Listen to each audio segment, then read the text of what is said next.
বড় পর্দায় কবে আসছি, কবে দেখা যাচ্ছে, আমি নিজেকেও আসলে দেখতে চাই, কিন্তু সামহাও এখন একটু ভয় হয়।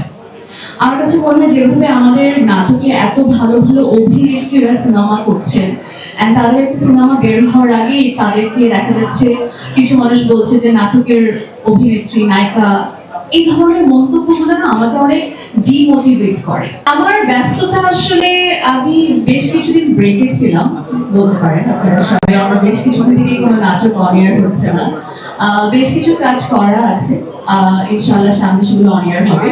বাট আমি আসলে একটু ব্রেক নিয়েছিলাম বিকজ আমার কাছে মনে হচ্ছিল যে আমার কাছে নতুন কোনো স্ক্রিপ্ট আসছে না যেটা নিয়ে আমি আসলে আমার দর্শকদেরকে নতুন কিছু উপহার দিতে পারবো। বিকজ আমি সাফা জাবির এখানে কাজ করছি আপনাদের সবার দোয়া এবং ভালোবাসায় অলমোস্ট 11 ইয়ার্স। সো এখানে তো আমার অনেক কাজ আছে, অনেক নাটক আছে যেগুলো আমি করেছি হচ্ছে ভালো ভালো ডিরেক্টরদের সাথে কাজ করার জন্য। কিছু নাটক আছে আমি করেছি আমার কোয়ার্টিস্টকে সাপোর্ট করার জন্য। কিছু কাজ করেছি out of my passion. I was blessed যে আমি এত ভালো ভালো গল্প পেয়েছি এবং ওগুলোতে কাজ করার সুযোগ পেয়েছি। কিন্তু এখন এসে আমার কাছে মনে হচ্ছে এই 11 বছরের জার্নির পর নতুন কোনো গল্প বা নতুন কোনো চরিত্র আমি পাচ্ছি না, আর যেটা পাচ্ছি না কেন খুবই কম। দ্যাটস ওয়াই আমার কাজের পরিমাণটা একটু কমে গেছে, because I always want to maintain the quality. But ইনশাআল্লাহ আপনারা সবাই দোয়া করবেন। নেক্সট মান্থে আমি আপনাদেরকে একটা খুব ভালো খবর দিতে যাচ্ছি। সো আই রিয়েলি হোপ আপনাদের সবার দোয়া আমার সাথে থাকবে, এবং যে নাটকগুলো এখনো অন এয়ার যায়নি খুব শীঘ্রই আপনার সাথে দেখতে পাবে। এই প্রশ্নটা আসলে খুবই কমন যে বড় পর্দায় কবে আসছি, কবে দেখা যাচ্ছে, আমি নিজেকেও আসলে দেখতে চাই, কিন্তু সামহাও এখন একটু ভয় হয়।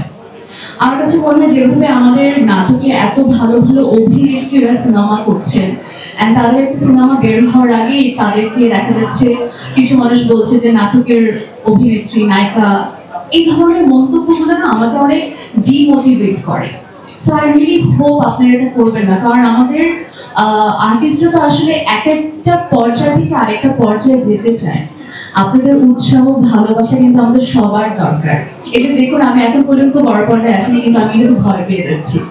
অ্যাট দ্য সেম টাইম আমি আমার বাকি সব নাটকের আর্টিস্টদেরকে বিগ স্যালুট জানাই, because they have all the courage, এবং তারা এই প্রশ্নগুলোর সম্মুখীন হয়েও হার্ডওয়ার্ক করে তারা সামনে এগিয়ে যাচ্ছেন, এবং আমি তাদেরকে অনেক অনেক স্যালুট জানাই। And at the same time আমি আপনাদের সবাইকে বলতে চাই আমরা সবাইকে সাহায্য করি, উৎসাহিত করি, পাশে থাকি, সাপোর্ট করি, এভাবেই তো আমরা আসলে সবাই একদিন বড় হবো।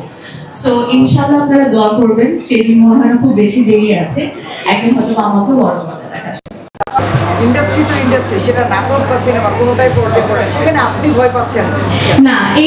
এই ভেদাভেদটা আমাদের মেগাস্টারই বলেছেন করতে না, কিন্তু বাকিরা কেন করছে এটা আমার প্রশ্ন। বাট হ্যাঁ, এটা বলছে যে প্রশ্ন শুনে ভয় লাগে, খারাপ লাগে, এগুলো করা উচিত না। এই ভেদাভেদটা আমরা কেউই না। থ্যাংক ইউ সো মাচ সবাই আমার কথা শোনার জন্য এবং আমার পাশে থাকার জন্য। দোয়া করবেন সবাই।